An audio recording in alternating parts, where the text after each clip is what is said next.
Chers élèves, bonjour. Eh bien, nous sommes en expression écrite.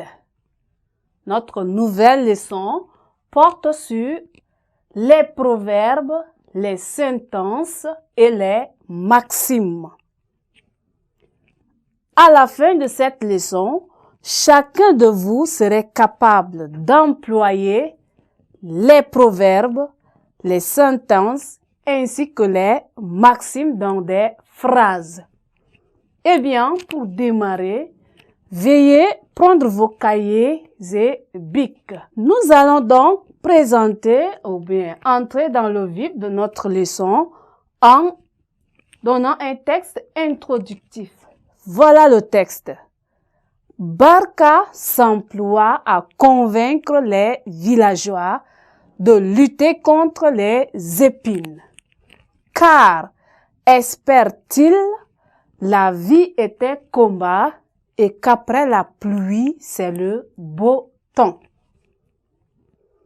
Je reprends pour une meilleure audition. Je disais, Barka s'emploie à convaincre les villageois de lutter contre les épines. Car, espérait-il, la vie était combat et qu'après la pluie, c'est le beau temps. Eh bien, c'est quoi un proverbe, une maxime ou encore une sentence? Eh bien, un proverbe, une maxime ou une sentence est une phrase qui exprime une vérité générale. Ces trois mots sont donc une phrase qui exprime une vérité générale. Un conseil de sagesse populaire. Et donc, les proverbes, les maximes et les sentences ne sont pas faciles à traduire. Du moment où ce sont des vérités générales. Ce sont des vérités qu'on essaye de dire et c'est tout. Donc, la traduction n'est pas du tout facile.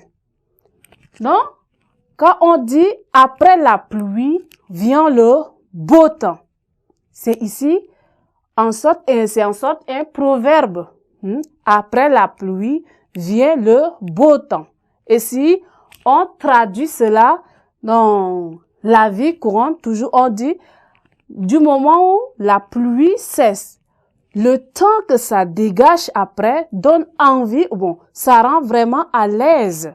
C'est ainsi on dit après la pluie vient le beau temps. On utilise également ces proverbes ou encore ces maximes-là pour désigner une situation aisée. Par exemple, on dit après la pluie vient le beau temps. Par exemple, on souffrait, on labourait le champ avant de trouver l'autre don. Du moment où on labourait, on parle ici sous forme de proverbes en disant la pluie du moment. On est torturé, on est fatigué, on est ceci. Mais le moment de récolte, c'est le beau temps. Le moment de récolte est ici, le beau temps.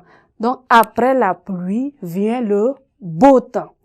Ainsi, nous avons un exemple à donner. On dit par exemple, deux avis valent mieux qu'un. Quand on dit exemple,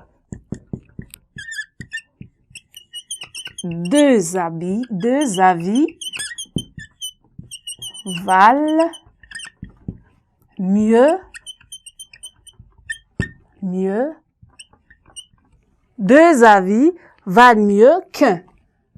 Que cela veut dire? Valent mieux. Oui.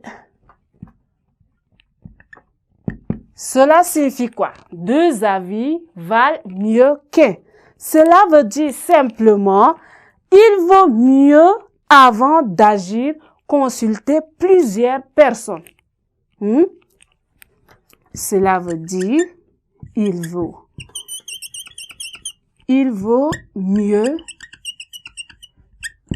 avant d'agir,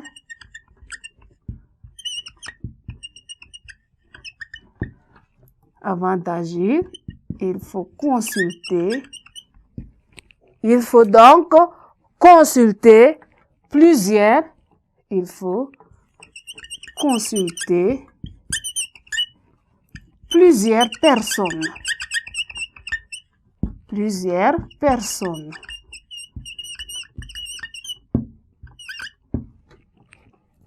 Il vaut mieux avant d'agir consulter plusieurs personnes. Ça veut dire quoi? Pour prendre une décision, pour agir par rapport à une décision, il est préférable de demander de conseils un peu partout avant de s'asseoir et de prendre une décision. Eh bien, chers élèves, nous sommes donc arrivés au terme de notre leçon. Eh bien, nous allons donc continuer à la séance prochaine. Merci.